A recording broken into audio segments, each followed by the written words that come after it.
Hello students, आज हमारे chapter electricity का ये हमारा 5th वीडियो सेशन है।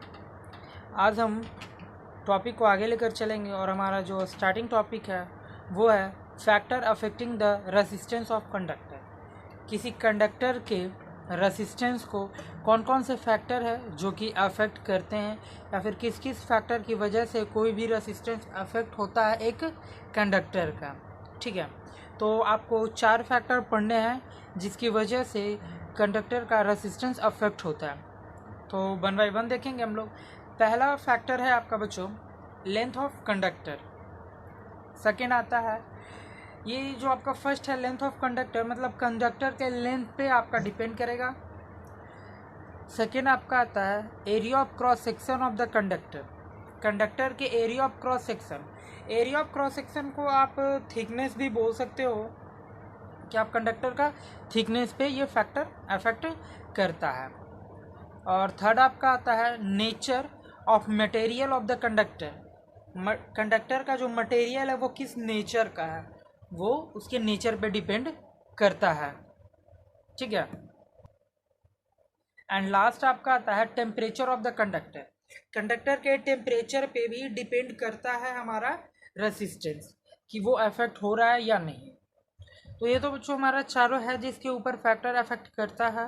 तो इसे हम लोग 1 बाय 1 डिस्क्राइब करके देखते हैं। ठीक है, तो आपका पहला आता है length of conductor, effect of length of conductor of conductor के किसी भी रेसिस्टेंस पे उसके लेंथ का क्या प्रभाव पड़ता है वो अब हम लोग देखेंगे। ठीक है, जैसा कि हम लोग जानते हैं कि रेसिस्टेंस किसी भी कंडक्टर का जो रेसिस्टेंस होता है, जो कंडक्टर का रेसिस्टेंस है बच्चे, वो डायरेक्टली प्रोपोर्शनल होता है अपने लेंथ पे। ये हमने एक्सपेरिमेंट के थ्रू फाइंड आउट किया है। ठीक है, जैसे ही अगर हम किसी भी कंडक्टर का रेसिस्टेंस बढ़ाते हैं या फिर घटाते हैं तो वो डिपेंड करता है उसके लेंथ पे। ठीक है, अगर हम किसी भी लेंथ कंडक्टर के लेंथ को बढ़ाएंगे तो उसका रेसिस्टेंस बढ़ेगा। ये हुआ कि जो हमारा रेसिस्टेंस है किसी भी कंडक्टर का वो डायरेक्टली प्रोपोर्शनल होता है अपने लेंथ का। इसका मतलब हुआ बच्चे कि अगर हम किसी भी वायर का अगर हम लेंथ बढ़ा रहे हैं तो उसका रेसिस्टेंस बढ़ेगा, और अगर हम उसका लेंथ घटाते हैं तो उसका रेसिस्टेंस भी घटेगा। मान लेते हैं कि जो भी आपका कंडक्टर है, वो आपका जो भी वायर है, अगर आप उसके लेंथ को बढ़ा रहे हो तो उसका जो रेसिस्टेंस होगा वो भी बढ़ेगा, और जब आप उसके लेंथ को घटाओगे तो उसका रेसिस्टेंस भी घटेगा। ये होता है बच्चे कब, अगर जब आपका दोनों एक दूसरे के डायरेक्टली प्रोपोर्शनल है। तो यहाँ हमारा दिया हुआ है कि जो हमारा रेसिस्टेंस होता है वो लेंथ ऑफ कंडक्टर का डायरेक्टली प्रोपोर्शनल होता है, इसी की वजह से अफेक्ट करता है। इसमें होता है क्या बच्चों, अगर हम अपना वायर के लेंथ को डबल करेंगे तो हमारा जो रेसिस्टेंस होता है वो भी डबल हो जाएगा, और अगर हम अपने लेंथ के वायर को हाफ करेंगे तो उसका रेसिस्टेंस भी हाफ होता है। ठीक है, अगर हमारे पास कोई भी एक लॉन्ग वायर है तो उसके पास रेसिस्टेंस ज़्यादा होगा, और अगर हमारे पास शॉर्ट वायर है तो उसका रेसिस्टेंस कम होगा। ये सारे पॉइंट्स मैं आपको लिख दे देता हूँ ताकि आपको आसानी हो। बच्चे ये मैंने आपको पॉइंट दे दिया, जो भी आपका effect of length of conductor का है वो मैंने, जो भी आपको इम्पोर्टेंट पॉइंट था वो मैंने आपको दे दिया है। मैं एक बार फिर से इसे रिपीट कर देता हूँ कि कैसे किसी भी कंडक्टर का लेंथ आपके रेसिस्टेंस पे अफेक्ट करता है। जो हमारा रेसिस्टेंस होता है बच्चे किसी भी कंडक्टर का, वो लेंथ के डायरेक्टली प्रोपोर्शनल होता है। इसका मतलब हुआ कि अगर जब कभी भी हम कंडक्टर के लेंथ को या फिर हम अपने वायर के लेंथ को बढ़ाएंगे तो हमारा जो रेसिस्टेंस है वो भी बढ़ेगा, और जब कभी भी अगर हम अपने कंडक्टर या फिर वायर के लेंथ को घटाते हैं तो हमारा जो रेसिस्टेंस होता है बच्चे वो भी हमारा घटता है। ऐसे कंक्लूजन निकाल के मैं बोल सकता हूँ, हम निकाल कर बोल सकते हैं कि अगर जब हमारा वायर का लेंथ डबल होगा, अगर हम अपने वायर के लेंथ को डबल कर देते हैं तो जो हमारा रेसिस्टेंस होता है बच्चे वो भी डबल हो जाता, और जब हम अपने वायर के लेंथ को आधी कर देते हैं तो हमारा रेसिस्टेंस भी आधा हो जाता है। ये आपके डायरेक्ट वन वर्ड में क्वेश्चंस में आपको पूछा हुआ रहता है बच्चे, डायरेक्ट क्वेश्चन इससे उठ सकते हैं। ये सारे पॉइंट आपको याद रखने लायक पॉइंट है। और जो एक पॉइंट मैं अभी जो बोलने जा रहा हूँ बच्चे, ये भी आपको डायरेक्ट क्वेश्चन में आता है, ठीक है। अगर आपके पास एक लंबी वायर है तो उसका जो रेसिस्टेंस होगा ज़्यादा होगा, और जब वो छोटा वायर है तो उसकी रेसिस्टेंस कम होगी। ये सारे पॉइंट आपको एक ही से निकल रहा है कि जो आपका रेसिस्टेंस है वो आपका डायरेक्टली प्रोपोर्शनल होता है अपने लेंथ के। तो बच्चे आई होप कि आप लोगों को यहाँ तक समझ में आ गया होगा, किसी बच्चे को कोई प्रॉब्लम नहीं होगी। Effect of length of conductor यहीं ख़त्म होता है बच्चे।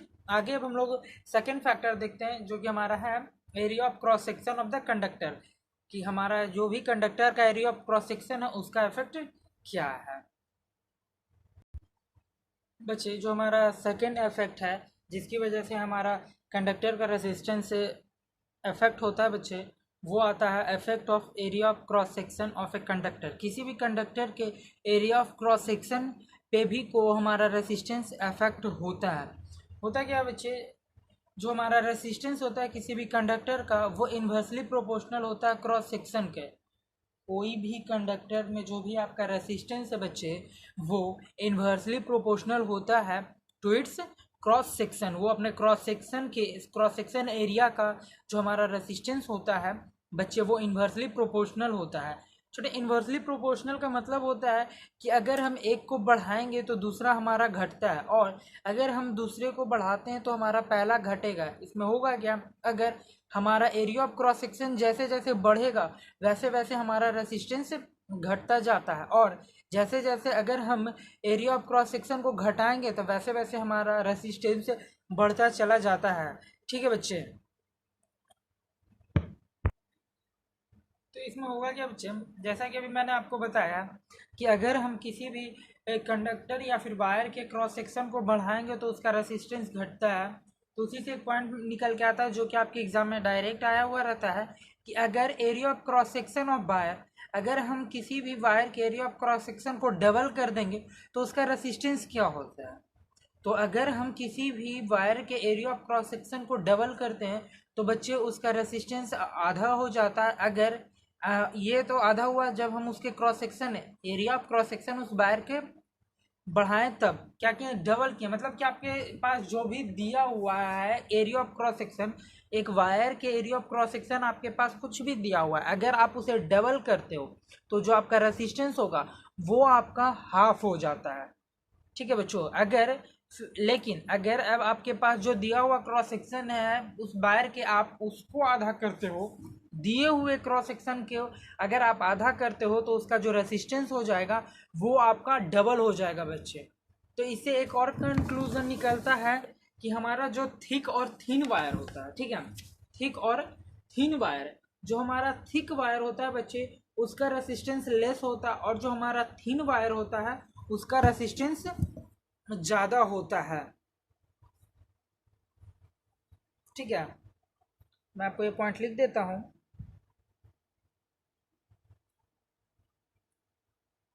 Thick wire has less resistance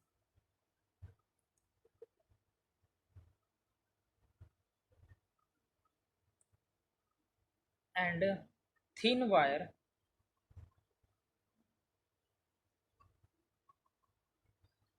has, आपके पास थिक जो वायर है उसके रेसिस्टेंस लेस है, और जो आपका थिन वायर है उसका रेसिस्टेंस मोर होगा, हैज मोर रेसिस्टेंस, ठीक है। तो ये तो आपका निकल गया बच्चे यहाँ से।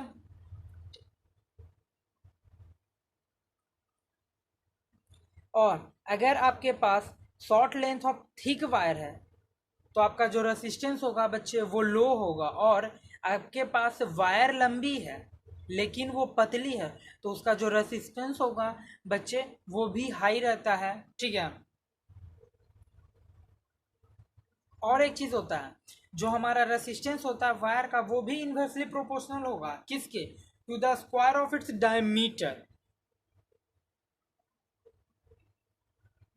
जो हमारा रेसिस्टेंस होता है किसी भी वायर का resistance of wire is inversely proportional to the square of diameter, वो अपने डायमीटर के स्क्वायर का इनवर्सली प्रोपोर्शनल होता है। थिकनेस में ये सारे बात आते हैं बच्चे। और अगर जब कभी भी हम डायमीटर को डबल करते हैं यानी 2 गुना करते हैं, अगर अपने जो भी हमारे पास वायर का डायमीटर दिया हुआ है उसको अगर हम 2 गुना करते हैं तो जो उसका रेसिस्टेंस होगा बच्चे वो 1/4 हो जाएगा, 1/4 हो जाएगा।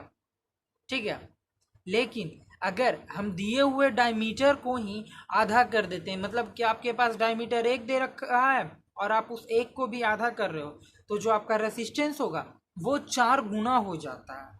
ठीक है, तो इसी प्रकार अगर आपका ट्रिपल दिया हुआ मतलब 3 गुना वायर का दिया हुआ डायमीटर, अगर आप अपने डायमीटर के वायर को 3 गुना करते हो तो जो आपका रेसिस्टेंस होगा वो 1/9 मतलब 1/3 का स्क्वायर होगा। ठीक है, उसका ओरिजिनल वैल्यू। तो ये पॉइंट मैं आपको लिख कर दे देता हूँ। ठीक है, आप नोट्स बना सकते हो आसानी से इससे।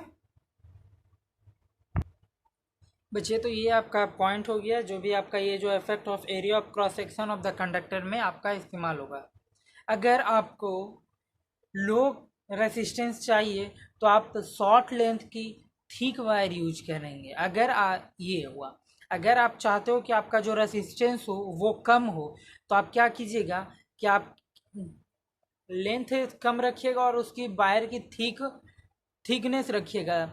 Length, short length of wire of a thick wire is used for getting low resistance.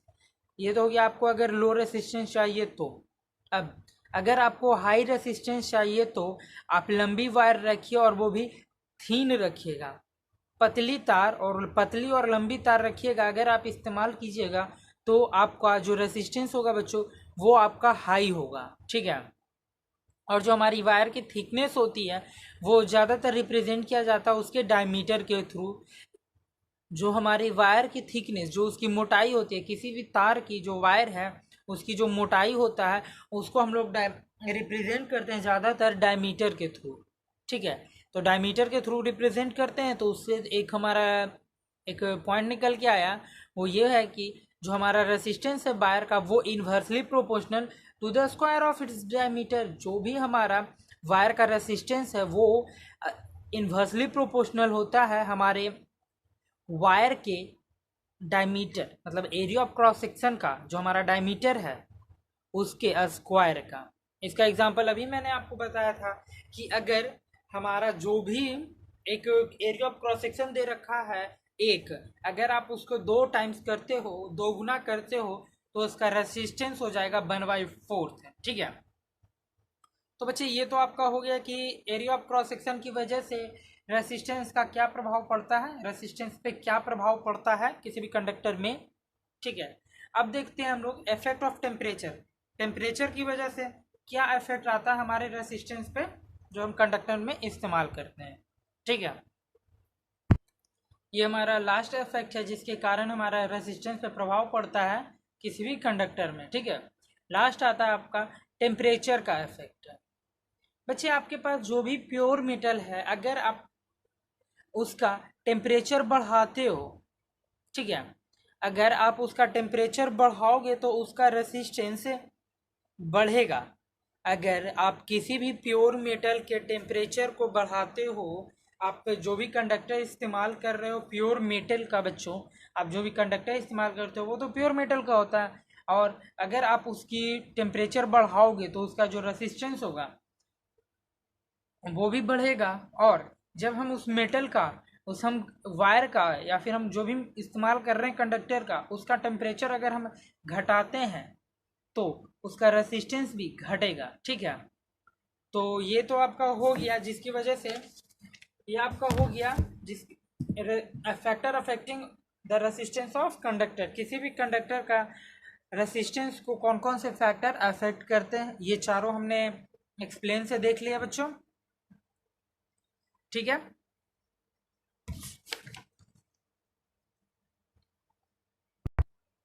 अब बच्चों हम लोग रेसिस्टिविटी देखेंगे कि रेसिस्टिविटी कैसे निकलता है। किसी भी आपके न्यूमेरिकल में आपको रेसिस्टिविटी फाइंड आउट करने का रहता है, तो अब हम लोग देखने जा रहे हैं बच्चे किसी भी कंडक्टर का रेसिस्टिविटी कैसे निकालते हैं। बच्चे पहले ये देख लेते हैं कि रेसिस्टिविटी होता क्या है। जो इसमें एक आपका रो आता है कांस्टेंट, उसको हम लोग रेसिस्टिविटी कहते हैं किसी भी मटेरियल ऑफ कंडक्टर का, ठीक है। या फिर आप बोल सकते हैं रेसिस्टिविटी को स्पेसिफिक रेसिस्टेंस। आप रेसिस्टिविटी को ही आप स्पेसिफिक रेसिस्टेंस भी बोल सकते हैं, ठीक है। तो ये तो हो गया भाई कि हम उसे क्या कहते हैं, ठीक है। इसका आप इस्तेमाल कैसे करोगे? तो जैसा कि अभी हम लोगों ने रेसिस्टेंस का इफेक्ट देखा बच्चे, 4 इफेक्ट देखा, तो उन्हीं में से हम लोग 2 का इस्तेमाल करते हैं, ठीक है। जो कि हमारा पहला इफेक्ट था वो था क्या, कि जो हमारा रेसिस्टेंस होता है वो directly proportional to its length. तो भाई वो हमने दे दिया कि जो हमारा रेसिस्टेंस है वो डायरेक्टली प्रोपोर्शनल टू एल है। और जो हमारा दूसरा आया था बच्चे, दूसरा इफेक्ट से हमारा आया था जो है वो हमारा था कि resistance is inversely proportional to its cross section area, ठीक है। तो इसको हमने फर्स्ट इक्वेशन माना और इसे हमने सेकंड इक्वेशन माना। अब इन दोनों इक्वेशन को, फर्स्ट इक्वेशन और सेकंड इक्वेशन को अगर हम कंबाइन करेंगे तो resistance is directly proportional to L and inversely proportional to A, तो ये हमारा आ जाएगा। और जब हम इस प्रोपोर्शनल के साइन को हटाते हैं बच्चे और इक्वल का साइन लाते हैं, तो यहाँ हम एक कांस्टेंट टर्म का यूज करते हैं जिसे हम लोग रो कहते हैं, और रो को ही हम लोग रेसिस्टिविटी भी कहते हैं, ठीक है। तो ये हुआ। अब इसे हम इक्वेशन थर्ड मान लेते हैं, ठीक है। इसे हम इक्वेशन थर्ड मान लिए, ठीक है। अब क्या करते हैं, इसको रीअरेंज करते हैं। इक्वेशन जो हमने थर्ड लाया इसको अरेंज करते हैं, तो हमारा रो, ठीक है, ये हमने रो लिखा जो आपको पी के सैम्बल की तरह रहेगा, लेकिन आपको पी नहीं इसे बोलना है, ठीक है। ये हमारा रो रहता है जिसे हम लोग रेसिस्टिविटी बोलते हैं, ठीक है।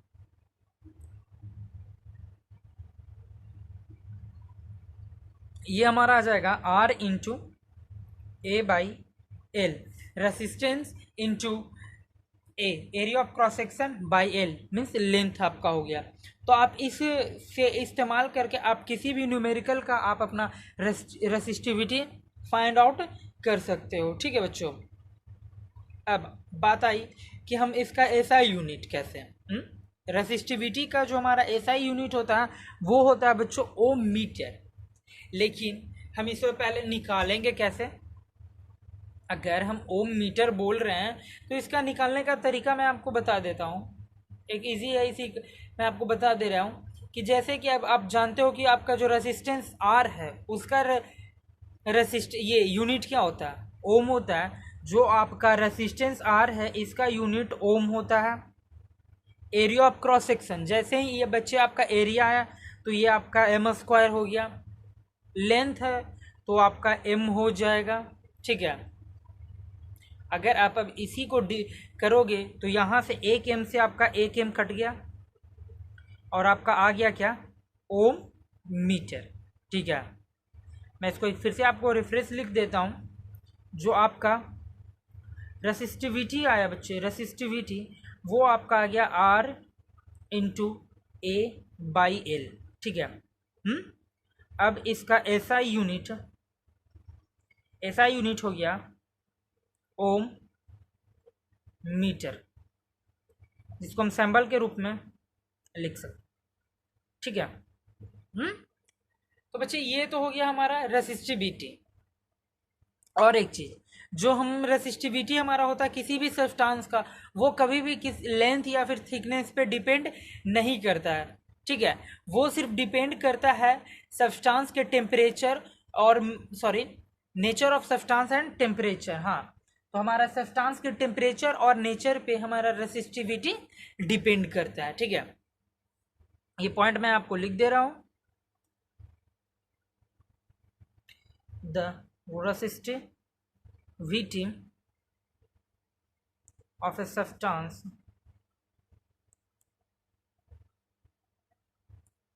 does not depend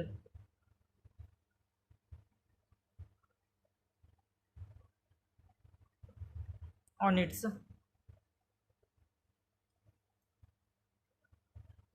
length or thickness.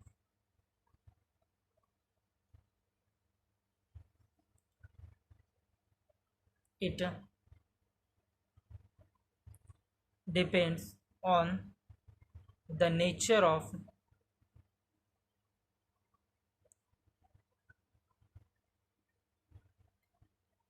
substance and temperature।